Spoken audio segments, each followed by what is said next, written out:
was a professional soccer player, and I was a presenter for the BBC, and then became a national speaker for the British Green Party.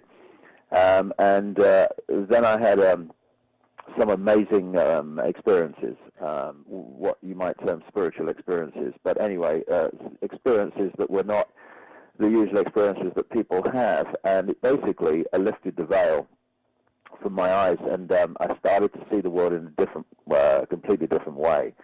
And I started in an incredibly synchronistic journey where I would come across information, people, situations, experiences in an extraordinarily coordinated way that was putting information in front of my face. And what I started to do was to connect the dots. And there are many, many things going on in the world, many different, quote, conspiracies, many manipulations, many engineered events, and many engineered forms of control, whether it's control of finance or control of the media, whatever. But when you connect the dots, you realize that all roads lead to a network of interbreeding families that go back to the ancient world, who call themselves the Illuminati. Now, tell us a little bit the whole picture started to unfold, and I've been doing it now for 15 years full time, and you know the picture is really starting to become clear. Not least because the agenda of the Illuminati, which is a global Orwellian state, is of course in front of our eyes more and more with every passing day now. Right, and as that the greatest form of control actually is not an overt dictatorship like fascism or communism. That is a very efficient form of control for a while, but it has a major flaw, which is that the people being controlled know they're controlled. And when you know that you are controlled and who the controllers are, then you've got a chance of doing something about it. And eventually the desire for freedom will bring situations like that to an end at some point. It might take some time, but it will happen. The greatest form of control is the illusion that we're free. And that's the kind of control that they've created in what we call the democratic world. It is a few controlling events while giving the impression to the people that they are free. Now, what is this freedom?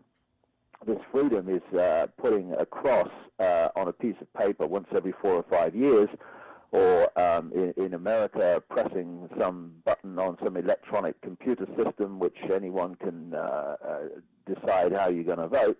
And we call that freedom. People do not rebel against not being free when they think they are. You know, it's what I call in the books the prison without the bars. You know, you sit in a cell with bars around you. You know you're in a cell, but if you sit in a cell and you can't see the bars, and you think you can get up and go where you like whenever you choose. And what is happening now, Alex, and the reason that so many more people are waking up, and it had to be like this. People, weren't going to wake up until more and more this Orwellian centralized fascist state was actually increasingly in our face. And what's beginning to happen as a result of all these things, changes in legislation since 9/11, which have taken away basic freedoms, imposed more and more control, more and more military involvement in law enforcement, etc., is basically we're beginning to see the bars now. And as we do, people are more and more, in ever more vast numbers, open to the fact that what people like me and others have been talking about all these years is actually reality. What people are actually saying, hey, these terrorists, they're threatening our freedom. So what we have to do to meet the threat is to take our freedoms away. Excuse me, that's mental gymnastics on a universal scale. But there are two types of people. There are those who are genuinely so completely indoctrinated that they genuinely believe that people like Bush care about their freedom, and that killing hundreds of thousands of civilians in Iraq is somehow bringing peace and love to the world. And then there are those other people, which you quite rightly identify, who are basically in serious denial, because it's a collective version of when people say, "Oh, change the subject. Don't want to talk about it." Okay. In other words, they don't want to face what they instinctively know is going on, because it's just too much for them. See, the other thing is you find with journalists, and you find with people in the military, or I've met. Another aspect of this is that to accept that even the basis of what people like me are saying is true, is to accept as a journalist that they have been duped all their careers and have actually contributed to the very agenda that we're talking about. Right.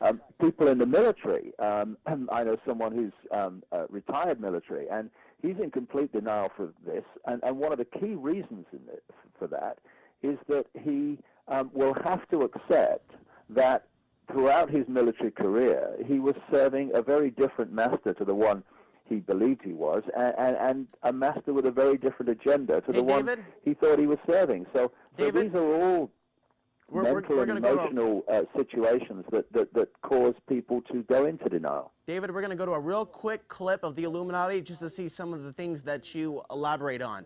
When we come back, we're going to get into the solution with David Icke. Keep it right here on Outside.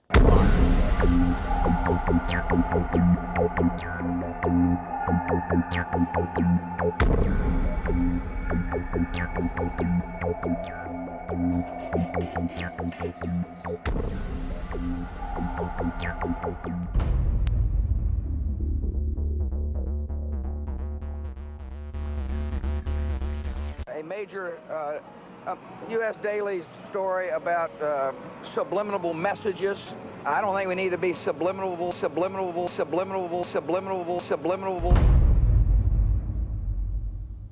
Television is a massive mass hypnotist to the global mind. And what happens is it is implanting a belief in reality by the minute, and then once we take on that belief implanted, when information enters the eyes, we edit it on the basis of that belief. And so what the global population is subjecting, or it's subjected to, suffering from, is actually literally mass hypnosis. And when we talk about people who kind of start to see things and see the manipulation they couldn't see before, what do we say about them? What do they say about themselves? They say, I woke up. Exactly what they've done. When people start to go, hey, I can see it now, it's like someone has gone along, like the hypnotist, and clicked their fingers, and it's like, oh, I can see it now. Mass hypnosis. And that is the greatest hypnotist on the planet, and that's the basis of why it was created. A 49-year-old unidentified man went berserk last night. Where did she get her view of the world? Shotgun. 14 people are dead, including 3 Who will be her children. role models? Never been a better time to buy. What values will she have? Whose child is she? Yours or the network's?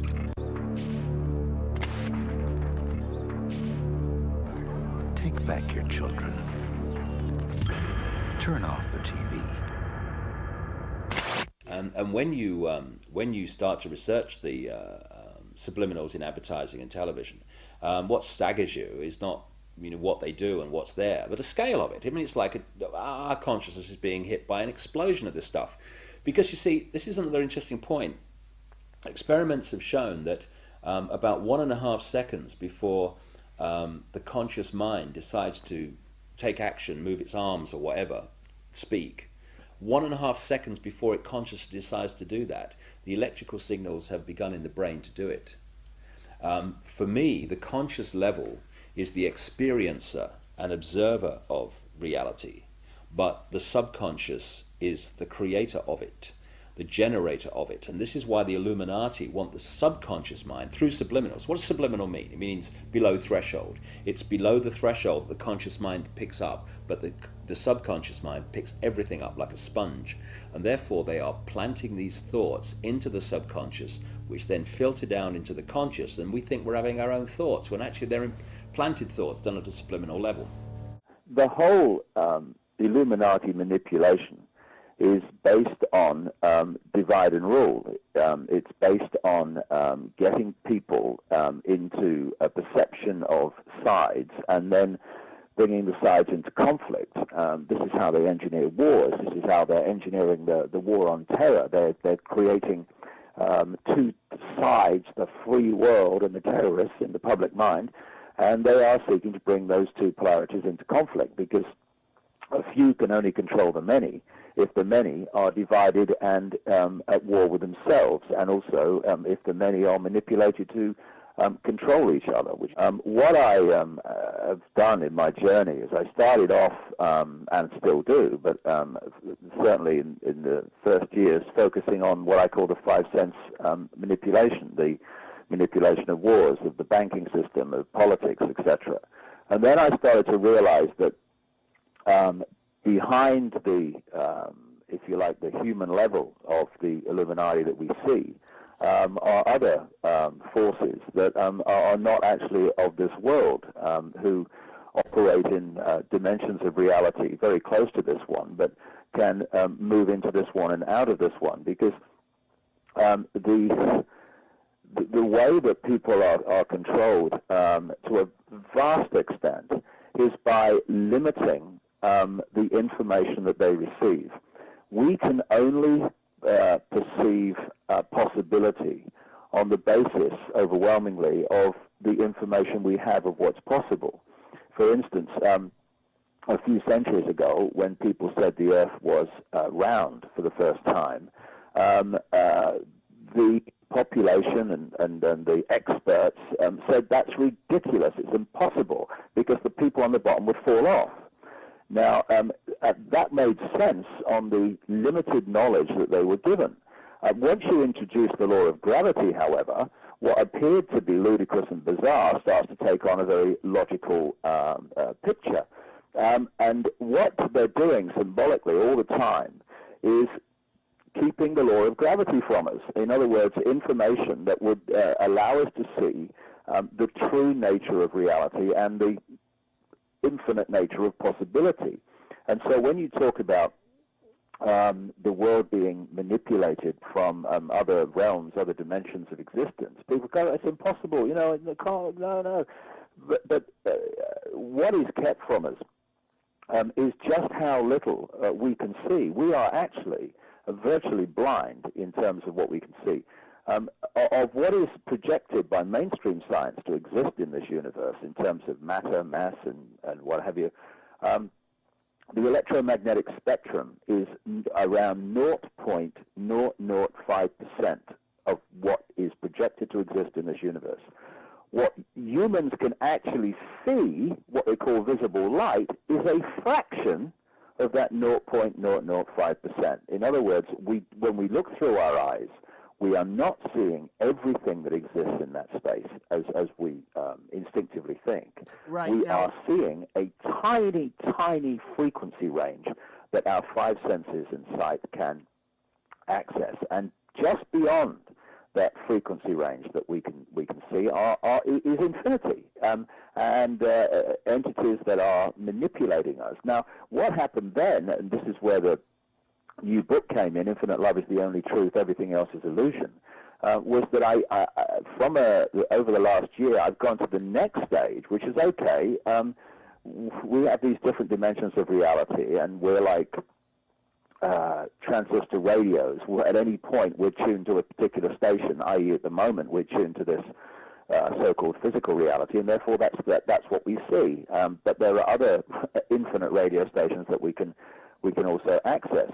And the next stage was to understand that actually this reality that we think is real and solid is actually an illusion. And when you start to realize that the physical body is also just a holographic illusion, the idea of racism is just insane. What is happening is that this knowledge of the true nature of reality is being kept from us, and the whole emphasis of society and the way it's structured and the way that we are enticed is focused on the five senses. It's about keeping us in this five-sense reality, this tiny